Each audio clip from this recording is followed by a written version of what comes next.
Now, what was your faith like personally? You said your mom was heavily involved in the church. Yeah. Were you involved as well, or were you a bit of a rebel? Nah, I was not a rebel. I was not a rebel at all. You followed. I was a good kid, too cowardly to do anything wrong. So I'm not a rule breaker. My brother, Chris, the middle child, as is his job, was a rule breaker. I, being the baby of the family, have had everything handed to me. You know, everything was good. Life was good. I had nothing to complain about. But honestly, my faith, it's kind of funny because I was always somewhat into my faith, but I had a crisis in 9th grade.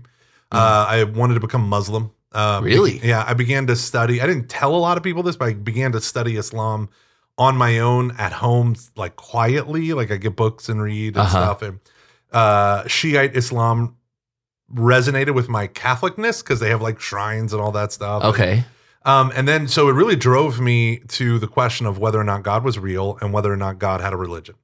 And that's where my faith, I would say, became intellectualized. So in a good way. Yeah. I began to read stuff, and I found Islam to my 9th grade brain to be altogether lacking, and only the Trinitarian theology of Christianity made sense to me. Because the question was, what was God doing before creation?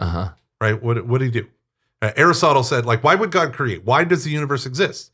Well, if it's necessary, then God's not God, because then creation itself is completing something lacking in God. If God was bored, if he was tired, if he was looking for something fun to do on the weekends, right? But if God is eternal, self-giving love from all eternity, then creation, that it exists, obviously is a given, but why it exists would be nothing other than his sovereign freedom and his love. He chose, but he didn't have to. Yes. And to me, only the Christian witness fully explains that, because if you have God without the Trinity of persons, you don't have an object of divine love, right? And you came to all this whole realization when I was 9th and 10th grade.